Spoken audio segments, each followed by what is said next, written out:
기도하시겠습니다. 사랑과 자비가 풍성하신 우리 하나님 아버지 감사합니다. 지난 복된 주일을 우리에게 허락하여 주시고 하나님의 크신 은혜와 약속으로서 우리의 삶에 동행하여 주시니 감사합니다. 하나님의 그 크신 은혜로서 새로운 한 주를 시작하는 오늘 이 순간 하나님의 말씀의 은혜를 우리 가운데 허락하여 주옵소서.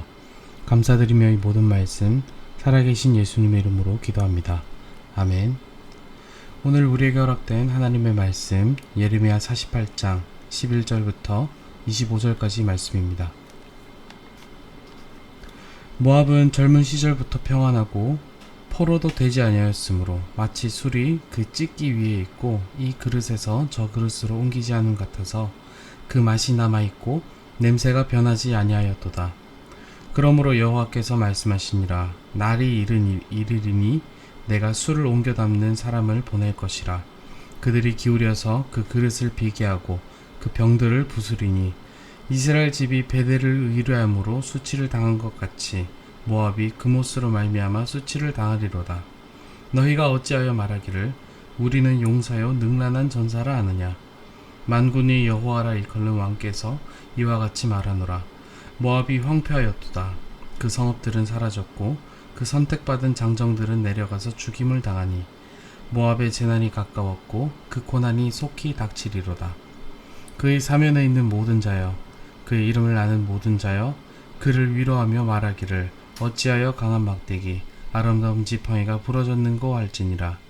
디본의 산은 따라 내 영화에서 내려와 메마른 데 앉으라. 모압을 파멸하는 자가 올라와서 너를 쳐서 네 요새를 깨뜨렸음이로다. 아로엘에 사는 여인이여, 길 곁에 서서 지키며 도망하는 자와 피하는 자에게 무슨 일이 생겼는지 물을지니라. 모압이 패하여 수치를 받나니 너희는 울면서 부르짖으며 아르논가에서 이르기를 모압이 황폐하였다 할지어다. 심판이 평지에 이르렀나니 곧 홀론과 야사와 메바앗과 디본과 느보와 벳디블라다임과 기레다임과 벳가물과 벳부온과 그리엇과 보스라와 모압 땅 원근 모든 성읍에로다. 모압의 뿔이 잘렸고 그 팔이 부러졌도다. 여호와의 말씀이니라. 아멘. 계속해서 살펴보고 계시는 예레미야서 말씀은 하나님의 택한 백성 유다와 직접 간접적으로 관계되어 있는 주변 열국에 대한 예언을 이어나가고 있습니다. 애굽 블레셋에 이어서 오늘은 모압에 대한 예언의 말씀을 계속해서 보시고 있으십니다. 모압 족속은 롯의 딸이 아버지 씨를 받아서 출생한 모압의 후손입니다. 때문에 이스라엘과는 혈연적으로 매우 가까운 족속인데 이스라엘이 출애굽한 이후에 가나안으로 들어가려 할 때부터 이스라엘을 대적하는 모습으로 성경에 나타납니다. 더군다나 우상 숭배 약습을 전해주어서 이스라엘로 하여금 영적인 타락을 불러일으킨 족속이기도 합니다. 그들은 지리적으로 비교적 한지에 있었기 때문에 별다른 침략을 받아오지 않았습니다. 본문 말씀은 이들의 상태를 오래된 술로 비유했습니다. 이리저리 옮겨지지 않고 한 그릇에 보관된 술처럼 살았다는 것입니다. 그러나 그들은 하나님의 심판으로 인해서 멸망을 당하게 되었습니다. 모압에 대한 예언은 주변 열국에 대한 예언 가운데 바벨론 다음으로 긴 분량이 잡혀 있습니다.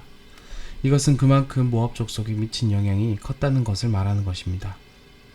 모압에 관한 예언은 크게 두 부분으로 나눠 볼 수 있는데 저번 주에 살펴보신 1절에서 10절 말씀은 안일함에 빠져 살던 모압이 당하고야 말 파괴와 살육 등에 대한 참상에 대해서 예언했습니다. 오늘 살펴보실 11절에서 25절 말씀은 모압이 저질렀던 우상 숭배 때문에 망하게 될 모압의 모습을 예언합니다. 거기에 더해서 그들의 교만도 고발하고 있습니다. 결국 오늘 본문의 내용까지 살펴보시면 모압 족속이 앞서 살펴보신 안일함과 우상 숭배 그리고 교만의 죄악 때문에 하나님께 심판을 받게 되는 것을 말씀합니다. 그러나 이것들을 가만히 살펴보시면 이것은 모압 족속들의 특화된 죄악이 아니라 바로 우리들의 삶에 가까이 있는 것이라는 사실을 알 수 있습니다.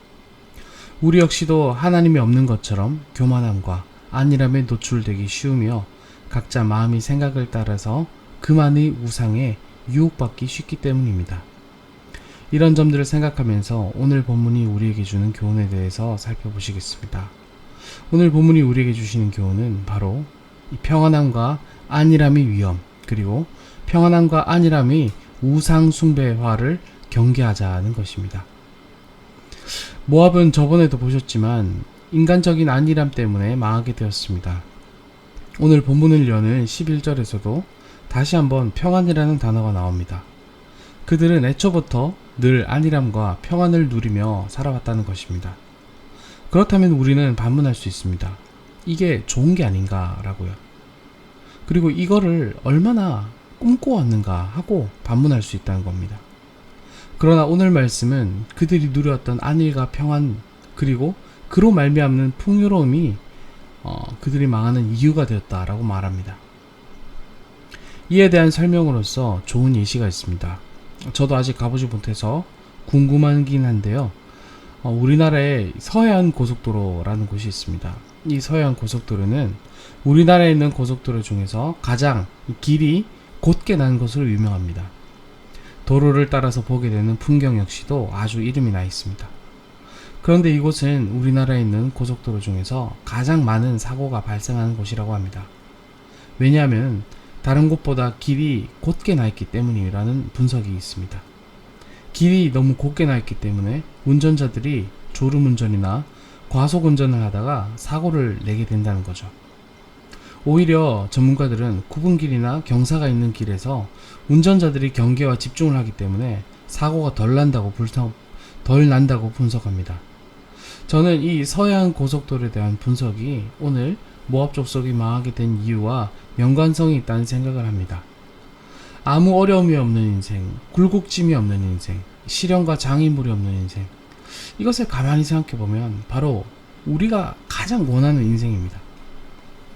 아무런 부족함이 없이, 어려움이 없이 평탄하게 살고 싶은 것들이 바로 많은 사람들이 바라면서 지금 살고 있는 꿈이지 않습니까?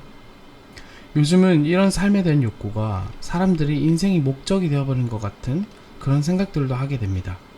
저는 이것을 일종의 우상이라고 생각합니다. 편하게 사는 삶이 좋죠. 걱정 없는 삶을 살아가는 것이 얼마나 좋겠습니까? 그러나 사람들이 이것을 추구하다 못해 마치 우상을 숭배하는 것처럼 그렇게 절대화 시켜서 살게 된다는 것들을 저는 좀 생각해 보게 되는 것이죠. 여기서 우리는 우리의 인생에 제동을 거시고 우리의 인생에 고난을 주신 하나님의 뜻을 생각해 봅니다. 하나님께서 우리 인생을 위해 베푸신 일들은 가끔씩 우리가 감내하기 어려울 때가 많습니다. 하나님은 우리 인생에 결코 곧게 난 길만을 허락하지 않으시고 여러 가지 시련과 고난을 허락해 주십니다. 우리가 그것들을 다 해석할 수 없습니다. 우리가 다 그것들을 어떤 의미인가 하고 정확한 의미를 분석하기가 어렵습니다. 그렇지만 우리는 오늘 모압 족속이 겪게 된 이 일들을 보면서 우리가 해석의 실마리를 찾게 되는데요. 우리는 하나님께서 우리 인생에 베푸시는 것들이 바로 우리 인생을 멸망으로 치닫게 하지 않으시려는 하나님의 역사라는 것들을 생각하게 된다는 것입니다. 비록 우리가 하나님께서 허락하신 이 고난의 삶을 산다고 할지라도 우리가 이것을 주 안에서 받아들이고 주 안에서 하나님께서 우리 인생 가운데 내신 길이라고 생각한다면 이것은 우리에게 더할 나위 없는 유익이 된다는 것입니다. 바로 우리가 이런 길들을 따라 살아갈 때 우리는 안일함과 평안의 유혹, 그리고 그 위협성, 그리고 그것의 우상 숭배와에서 벗어날 수 있으리라고 믿습니다. 오늘 말씀을 맺으려고 하는데 저는 잠언 3장 11절에서 12절 말씀을 생각하면서 오늘 말씀을 맺고자 합니다. 잠언 3장 11절에서 12절 말씀은 다음과 같습니다.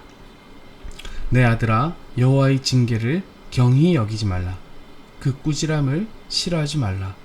대저 여호와께서 그 사랑하신 자를 징계하시기를 마치 그 아비가 그 기뻐하는 아들을 징계함같이 하시느니라. 아멘.